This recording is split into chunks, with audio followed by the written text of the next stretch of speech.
All right, listeners, got a question for you. Ever danced with the devil by the pale moonlight? Yep, that's right. This week, we're taking a look. The Batman movie. Michael Keaton, Jack Nicholson, Tim Burton. Stay tuned.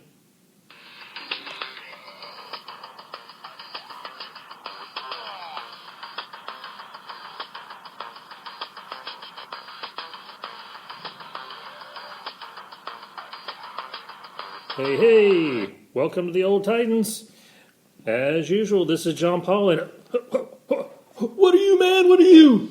I'm B-Man. Jesus, that hurts. I'll do that again. I'm not sure that worked for either one of us, did it? I don't know if Christian Bale did that. Ow. That's why he doesn't do it anymore. Yeah, that's a good thing. Yeah. So, how are you doing this week? I am doing excellent. How are you doing, John Paul? Doing fair to middling. Really? Yeah, okay. You took excellent. I couldn't take excellent anymore. Well, I mean, I'm doing I guess good. I could have gone with good. Good's but good. good is kind of boring. My throat actually hurts now. I'm like, serious. I want like a cough drop. So you're no longer excellent, so I'll take excellent. That works. You just said good. That works. All right. Well, as usual, let's get right into it with the B-Man question of the week. All right, we lost Adam West last week. Big tragedy. We both loved him. The question started off as, who is your Batman? And we kind of made it bigger as, who is your Batman? Who is your Superman? Who is your Wonder Woman? The big three. Who are your big three? Who are the big three? The Trinity. Yes. All right. Actors, of course. Yeah. The first two were very simple. For Superman, I'm a George Reeves guy. Okay. That's just... It mainly is more around his Clark Kent. I love the way he portrayed Clark Kent on The Adventures of Superman. It was not the wimpy, pretending to be somebody else. Because I always think of Superman, Clark is who he really is. Superman's the mask, as opposed to Batman being the reverse. Wonder Woman was also easy. It could change one day after we've seen her enough times on screen. But at this point in time, I've got to go with Linda Carter. She will always be Wonder Woman to me at a certain point. And if Gal Gadot does a fantastic job and continues to grow into the part, maybe she'll take over that role. I don't know. Batman was a hard one. Batman, I had to think about it a little bit. I hate saying it. And the only reason I hate saying it is because we haven't seen him enough in the part. But honestly, of the people who portrayed Batman on screen, all the way back to the serials, all the way up to, I guess, Suicide Squad would have been the last appearance of Batman on screen. I got to go with Ben Affleck. He has been the one who came across the most visually, acting, costume, fighting, kind of had the whole package. Forget about what you think about the movies. If you just cut out and watched the Batman action sequences as just a cool, I'm just going to watch a few Batman action stuff. He portrayed Batman the best, but we've only seen him a very short amount. You gotta see him. I agree. You gotta see him more. But I like what I've seen from him so far. My voice still hurts, man. I don't know why. I'm not doing that again. That's what I'm saying. We're not going to do it. No more, I'm B-Man. Yeah, no. See, I can do that. I don't know.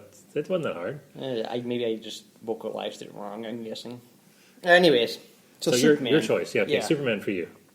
I think I know where you're going to go, but I'm you curious. do know where I'm going to go. We talked about it before. Christopher Reeve. Okay, I didn't remember you'd said that, but I guess that's what you Yeah, said. I mean, I'm too young. I've said this for a long time, but I'm too young for the old Superman, the George Reeves one. Yeah. I watched him back in the day, but reruns on like late night TNT or something like that. Technically, I'm too young for it. I didn't see it first run or anything. It's just being 8 years older, 8.5 years older, I got to see more of the reruns than you did, because by the time you came around, Christopher Reeve was already out there in the role. And that's true. Christopher Reeve, I think, looks like Superman should look. Oh, he did. And he had the perfect look. He was the perfect hero. You felt like he really was Superman. And as far as the wimpy Clark Kent thing, I'm just going to comment on one thing here. Okay. And his movies don't hold up. We both agree on that, I think. Yeah, parts of Superman 2 are fantastic. Right. Parts of Superman 1 are fantastic. And parts of both of them don't hold up. Yeah, it's but a mixture. The very end, and it's cheesy, but I love it. The very end of Superman 2, He walks into the bar, "Excuse me, sir, you're my seat." That was awesome, man. I still watch that to this day. Other than that's one of the points where he wasn't Superman. He was Clark Kent. He wasn't Clark either, though. He was not... Who was he then? Because Superman does not hold a grudge and go pick on somebody like that. he was teaching the guy a lesson. The guy was a bully, and he teaches him to stop being a bully. Yeah, I think that is Superman. I mean, he got a taste of his own medicine. yeah, but He didn't hurt the guy badly. He just pushed him. no, he didn't. You're right, he didn't. So, Christopher Reeve. Man, I love Henry Cavill's Superman. Visually fantastic. Visually in the role. fantastic, and he's been great all the way through. I didn't like Batman v Superman, and that I hated that movie. Man of Steel I thought was pretty good, and they got the cleanser wrong, but he was perfect. He was absolutely perfect. But this is Christopher Reeve was always my Superman. Yeah. Love the guy. May he rest in peace. Amazing guy. I agree with you. Wonder Woman. You know, there's fewer to choose from on that well, one. I gotta say. I mean, yeah, this Gal Gadot who was amazing. Yeah. She was, but I've only seen her twice. Right. One full movie and one little bit of one. But what I've seen her in both movies, she was amazing. Yeah. The problem with this is Linda Carter was very similar to my Carrie Fisher Princess Leia back in the day. Right. I had this hugest crush on her. You know, How could you not? Yeah, I mean, she's still beautiful. Yeah. And she could be what, 60s now? She has to be. Yeah. Somewhere in there. And she's still phenomenal looking. So I just it's going to be hard to replace her.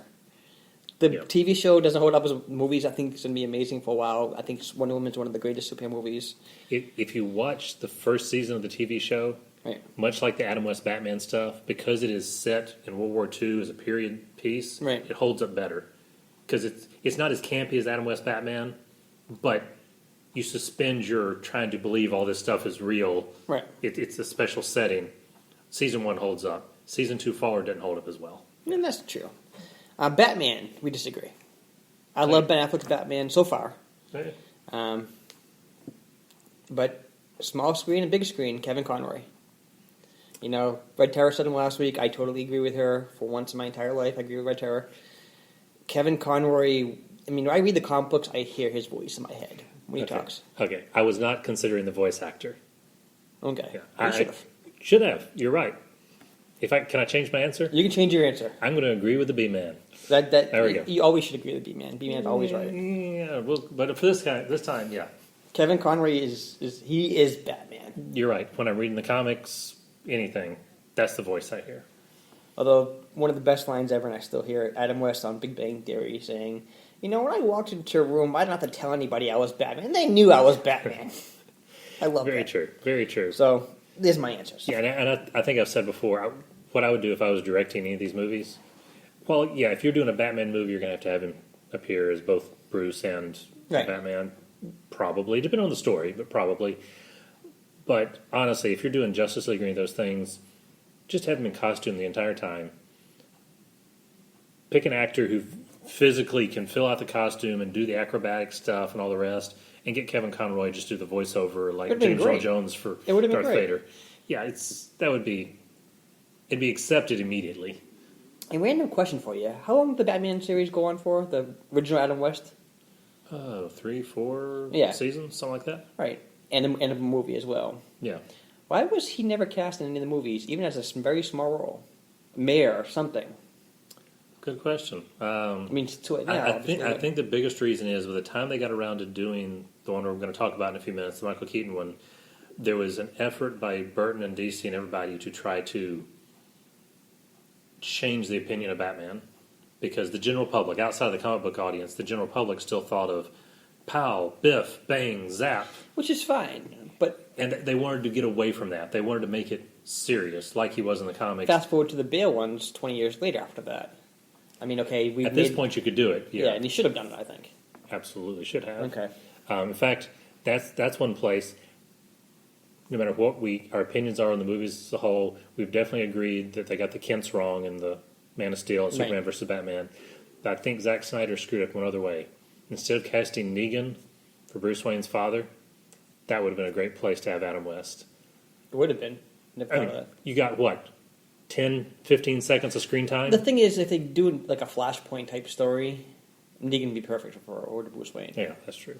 Adam West couldn't do it anymore, and I'm hoping one day they do that. Yeah, but that would have been a really cool moment to It would have been, yeah. had him in that role. It would have been, I agree. But all right, so let's move on to Alfred. What about Alfred? He'd have been a good Alfred. Don't you think he'd have been a cool Alfred? No? No, Alfred needs to be more subtle than Adam West. Okay. Adam West did an incredible job but he's never subtle. True. Alfred needs to have that. He's very William Shatner-ish. I won't deny that. Yeah. That's a perfect comparison. You don't picture William Shatner taking a back seat to anybody. No, that's true. All right, so under the news, we got a few items this week. I know there's a couple of them even you brought up. Is there one that you wanted to mention first? Nope. Nope. Go ahead. All right, so I'm just going to get right on into it. Chris Miller and Phil Lord are no longer directing the Han Solo movie. They have stepped away from that due to creative differences. They were fired. Well, that's how it usually goes. I think they came out later on and said they butted heads with Kathleen Kennedy, which is not a smart move to do with Lucasfilm, and they were fired. However, before that happened, they were meeting with DC and Warner Brothers and are in discussions, supposedly, to possibly step into the role of filming The Flash. Which tells me this is probably in the works for some time. I'm guessing this was. It sounds like it because is. the next piece of the news, I'm guessing, is they have a new director. They do have a new director. Which is? Yes.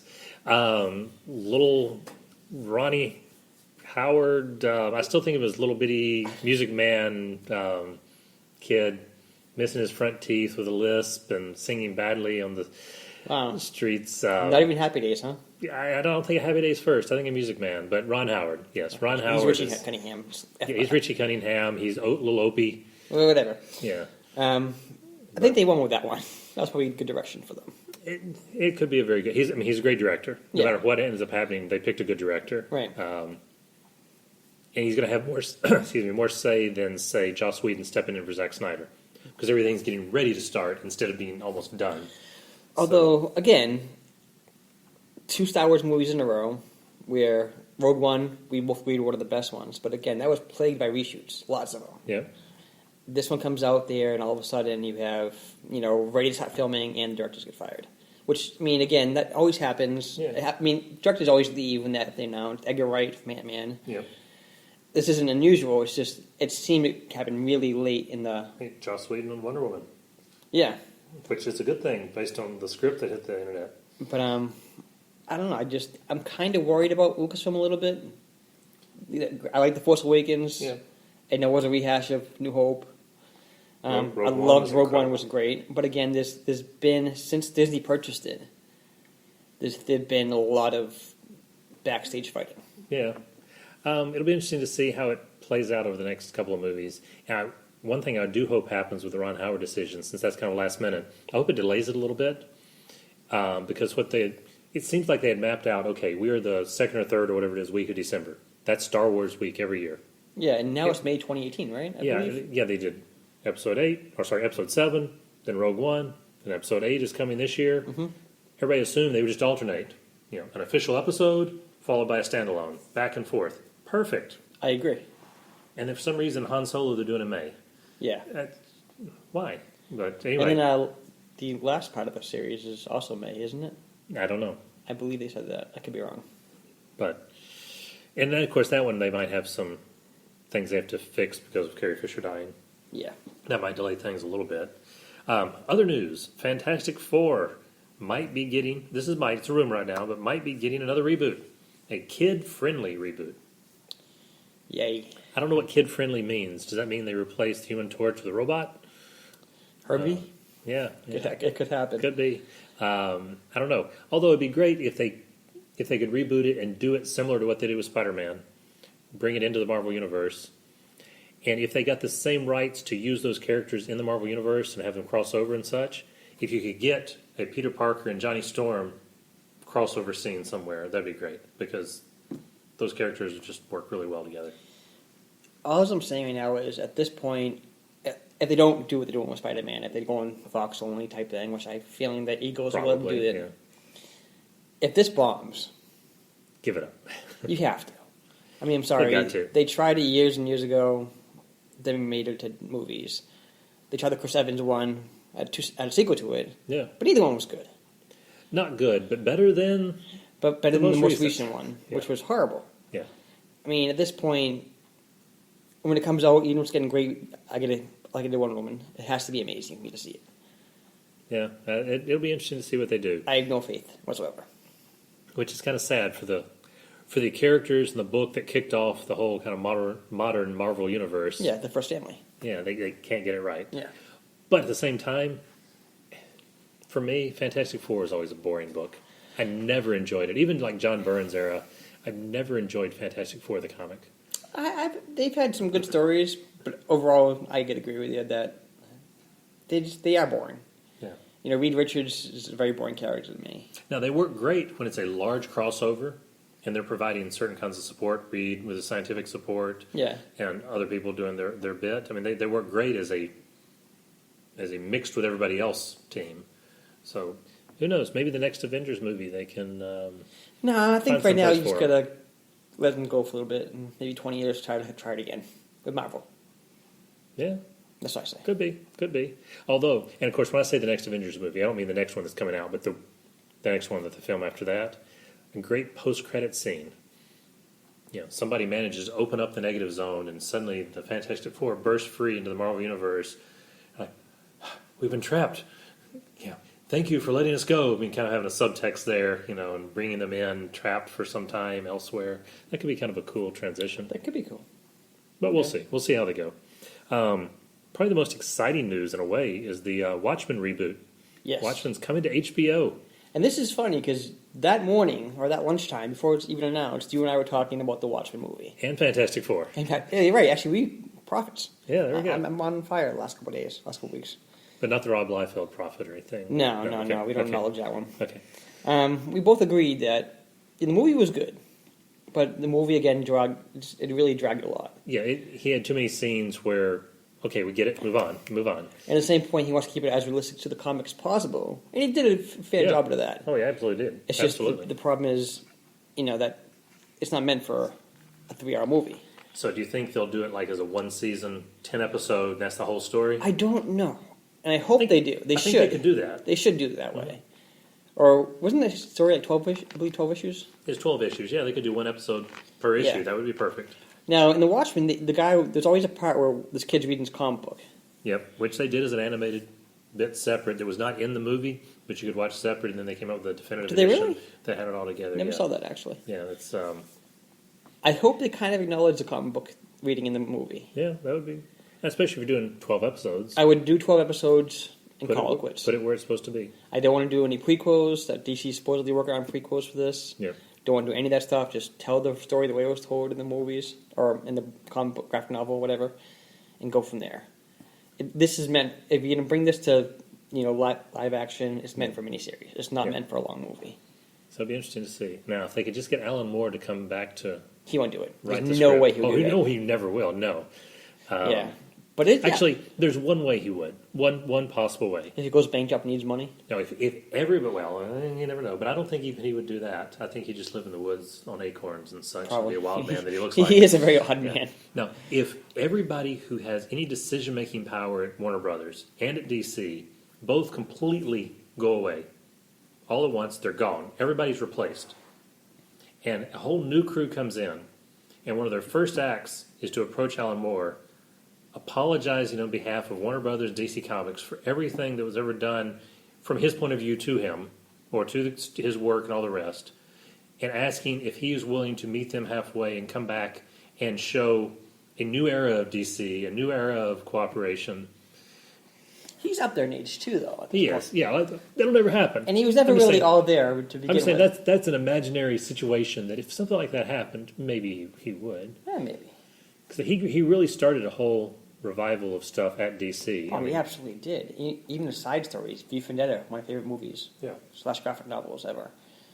The whole British invasion into DC, Marvel, and any American comics began with him on Swamp Thing. That's true. So we'll see how Watchmen goes. Take back Grant Morrison, please. Don't want him anymore. This is true. That's one they can keep. Very last news piece. 2 more weeks till Spider-Man Homecoming comes out in the theaters. Yep. So Looks great. Probably 2 weeks from today before the kind of preview night. I was not excited about it. Not even interested. Because you're Mr. DC? You're but I love Spider-Man. He's a character I love as much as any other. Some of my favorite comics I have at home are my Superman and Spider-Man team-ups.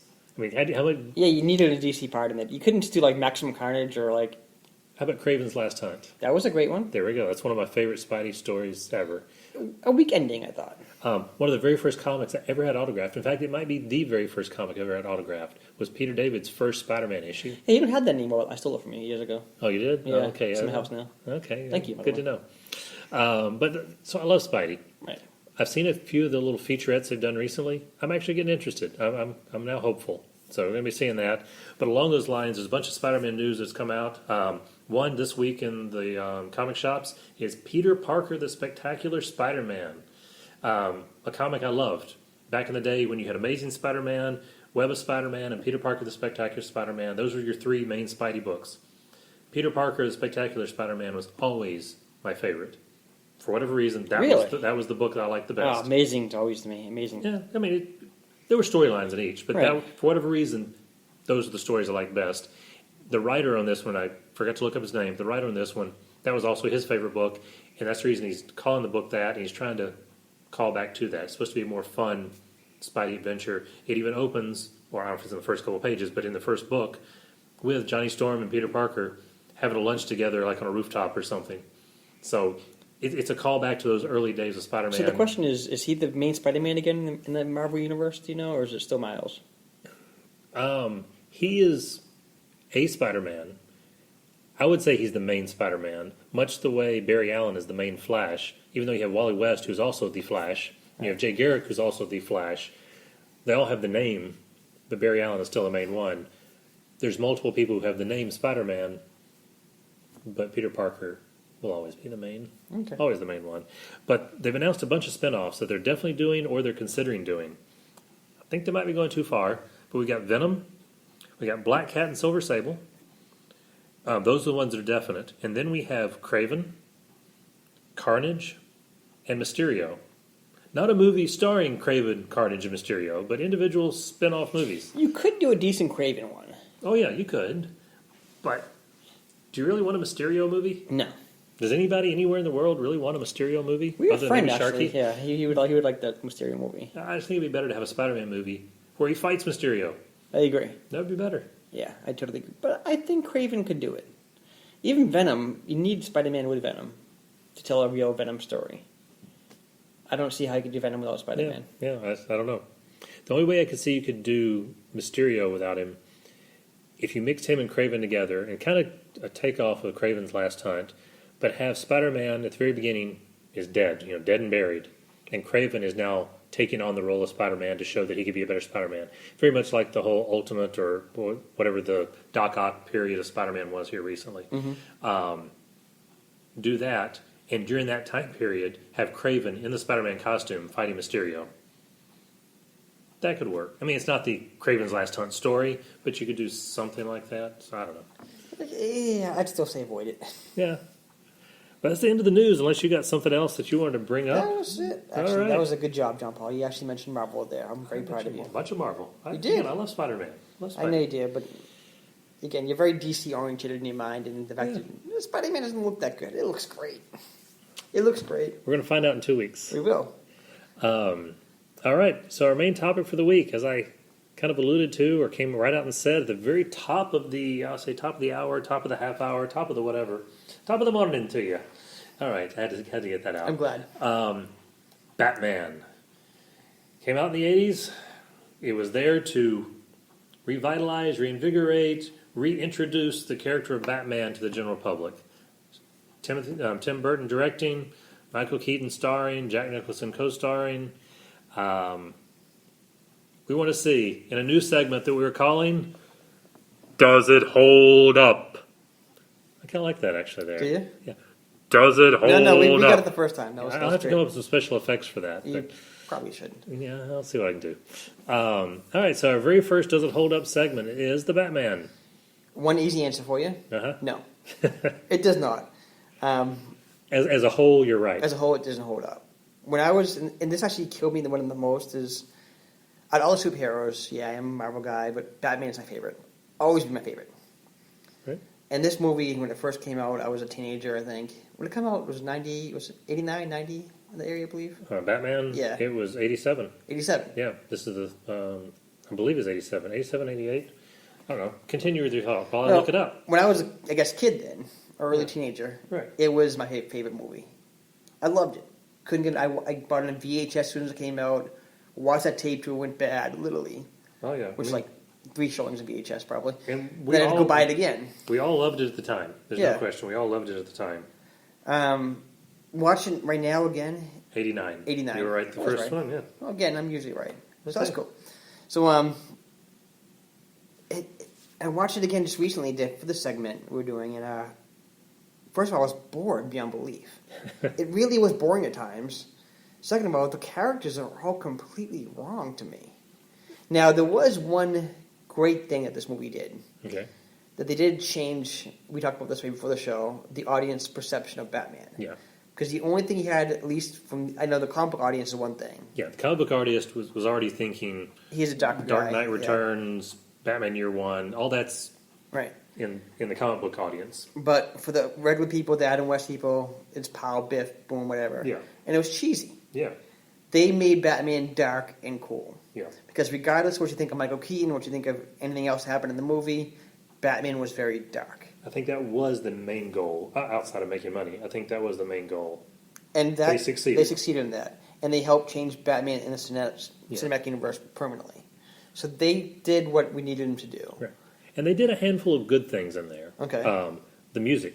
It gave us Danny Elfman, Great music, yes. which, I mean, if we had not had that movie with Danny Elfman doing that, we wouldn't have had the score to the animated series. In fact, we never would have had the animated Batman movie or animated series. That's right. That spawned from that. Yeah, that spawned out of the popularity of that. Right. So we got the animated series, but the music also Danny Elfman, and coming up here pretty soon with Justice League, he's doing the soundtrack to that. Which, if you go out to YouTube and watch some of the fan edits, they took. You can find 2 or 3 different versions, but they've taken the Danny Elfman Batman music and overlaid it on the Justice League trailer. It works really, really well. It does give it more of a majestic feel to it than the Junkie XL or whatever Yeah. was doing it before. But so Danny Elfman stuff. Now, not every music piece in there was great. Nothing against Prince. Not that I'm a big fan of Prince, but nothing against him. Talented artist. The Prince stuff in Batman should never have happened. That was horrible. That scene in the museum, just no. That worst scene in the entire movie for me. Other stuff they did right. Michael Goff as Alfred. I thought Alfred was fantastic in there. I don't know if you felt as well about it. No, I like. He's probably the best Alfred actually in to date. But he did great. They brought in Bob Kane. I actually didn't realize that was Bob Kane until you told me it was Bob Kane. Yeah. So in the newsroom, when the reporter comes in, who's been everybody's making fun of him for talking about the Batman. Nobody believes the whole Batman story or anything else, and people are saying, "Hey, do this, do that." Bob Kane is sitting there and has drawn a picture of, The Man-Bat. Man-Bat, really. Yeah. But down in the bottom corner is signed with Bob Kane's signature, and it's Bob Kane. I just totally missed that. Yeah, it's kind of one of those cool things. So that's kind of like including Stan Lee in movies. That's kind of a cool. Yeah, cool unfortunately, thing. that's done too. So that's one of the good things. Jack Palance was good, but Jack Palance is Jack Palance in everything he does. He was the mob boss before Nicholson takes over. But again, he plays one role. He plays one role. He did it well. He was a caricature, but he was good. But Nicholson, I thought was a great Joker. Was he the perfect Joker? No, but he was a great Joker, especially for getting across that very crazed Joker personality. So then let me ask you from the opening question, is he your Joker? No. Mark Hamill? Yeah. Yeah, okay. You've already put the animated voices into my head now, Yeah. so. Okay. Yeah, Mark Hamill is the voice of the Joker. Now, visually, I'm not sure who I'd say visually. Might have to go Cesar Romero visually. No. I don't think any of them did it visually right. I would probably say Nicholson's the closest to visually right. Oh, the costuming and all was great. I don't know, but there's so many different versions of the Joker that exist, even in the comics, that it's hard to get the Joker completely wrong. You can have ones you like better than others, but I mean, if you look at, Romero, Nicholson, go to The Dark Knight, the best. I mean, you've said yourself it's your favorite. Well, one of your top favorite Ledger. superhero movies. You got Ledger in that. Think about how different all 3 of those Jokers Or are. even Jared Leto. And now the Jared Leto one, which I know I wouldn't mention because you didn't care for that one, but still, there's 4 very distinct different ones. That none of them were bad. People have just different opinions of them for their own, what they like. So Jack Nicholson was great. But, yeah, the city looked fake. That was one thing I noticed right off. At the very beginning of the movie, the city looked so fake when you're panning it, when you're down on the street level. It was a very Gothic-type city. Yeah, but it's Gotham. It's Gotham, but it looked like you were on a cardboard set in a lot of scenes. That's just Tim Burton's vision. Yeah, I know. He's very like that. And that's the problem. But the people look fake. It was like, similar to Edward Scissorhands, for example. The first two guys who Batman fights, they mug the family in the alley, and then they're sitting there counting their money when Batman shows up. Their makeup jobs and everything else on them, they look like cartoon characters. And I think that's what it was. I think Tim Burton was trying to write a line between the old cartoon and the new, more realistic, and he kind of blended it. But the cartoony stuff does not hold up at all. I think that's his artistic ability. Yeah. Just look at a lot of his movies, like Edward Scissorhands, Charlie and the Chocolate Factory. He just does these over the top. Yeah. There's no way this really works in the real world type settings. Do you remember Batman's first appearance in the movie, though? It was the Muggers, wasn't it? No, that's what I thought, too. I would have sworn on a stack of Bibles that was his first appearance. Before that, when they mugged the family in the alley, you cut to a high shot above the city, and you're seeing the top of a building, and there's an animated Batman that is looking over the side, sees it happens, and turns, and his cape swoops around behind him, and he walks off. Huh. It is so fake-looking animated bit. I mean, this is like from the 1940s serials. I don't know if you've ever seen them, but there was one of those serials where for Superman to fly, they'd have the actor run like behind a boulder and then take off flying. And as he's behind a boulder, they would switch to animating Superman flying. That way they'd have to do the special effect. Hey, for 1940, that works. That's fine, but it just looks so bad. Okay. So his first appearance was all the fighting, very stiff. Well, he couldn't move in the costume. He couldn't move, yeah. A lot of what, even Christian Bale had some problems with that in the first movie. Couldn't move his head. They referenced that in the second movie. Oh, you want to be able to move your head or turn your head. That was some reason for some of the changes for The Dark Knight. Cinematography was just bad everywhere. It's amazing this movie did as well as it did. Vicky Vale, she's not a bad actress, but she was so bad in that role and was never convincing. And the fact when they kind of brought him to the Batcave, yeah, was like, there's no way that would ever happen to Batman. That was the worst. That was the only thing bad about Alfred in that whole movie was that scene. One thing I'll say is, I thought it was the worst part. When Batman runs, he turns his entire body. Like he couldn't turn his head. Mm-hmm. Turned his entire body, look somewhere, and then turned his entire body, look another way. I'm like, this looks terrible. It did. It's almost like a video game in a way, like from the 1980s. Now, he did do one thing, Tim Burton did do one thing with Michael Keaton where he did it better than Zack Snyder. As I was watching, I noticed he had several spots where he wanted to do that on-screen kind of painting thing that I've talked about that Zack Snyder likes to do, where he wants to have the characters and the scenery all posed, capes flapping or whatever, but posed with dramatic music for a moment. Mm-hmm. And it always seems to drag in Zack Snyder's movie. Tim Burton did that in this movie, but they never drug. He gave you the image, and then he moved on really quickly. He had several spots where Batman on top of a building with a lightning flash or other things like that. But it was so quick, you got the image, and you moved on. If Tim Burton could teach Zack Snyder that, you might have a good combination there. Possibly. I don't know. But I will say my favorite part of the entire movie, outside of Danny Elfman's music, favorite thing, which I'd completely forgotten about, but it's become part of Batman canon. This is the way it is now. The grappling gun to throw the Batarang.